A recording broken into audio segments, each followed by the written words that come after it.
welcome back to Scrummy. Today we're making pancakes. I've had a request from a subscriber to make pancakes for one, so I've taken my pancake recipe and reworked it to make pancakes for just one person. I'll include a link in the description for my original recipe if you want to whip up a big batch. Okay everyone, time to start baking. These pancakes are really quick and you can whip up a batch in no time. Pour plain flour, caster sugar, baking soda and baking powder into a bowl. Give everything a good mix to combine everything together.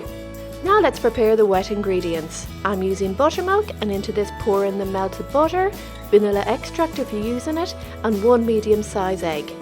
Using a fork, break up the egg and mix it into the buttermilk.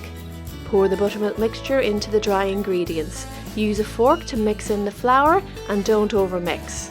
Now we're ready to start frying these pancakes. How quick was that?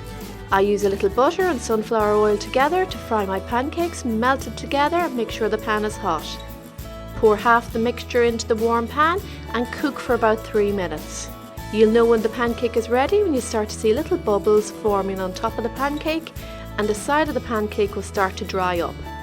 Flip the pancake over and this side will take about 1 minute to cook. Remove from the pan and serve with your favourite berries or however you like to have them. Berries and maple syrup is how I like them. Pour on lots of maple syrup and allow it to drizzle down the sides. This mixture makes 2 large pancakes, and if you like, there's probably even enough to share. You'll find the recipe in the description box under the video. These pancakes are gorgeous, they're just so fluffy and soft. We love them here, and I guarantee you'll love them too. Look at that, just how I like them. I hope you enjoyed this pancake recipe and try it out for Pancake Tuesday. Don't forget to subscribe. Thanks very much for watching. Happy baking everyone!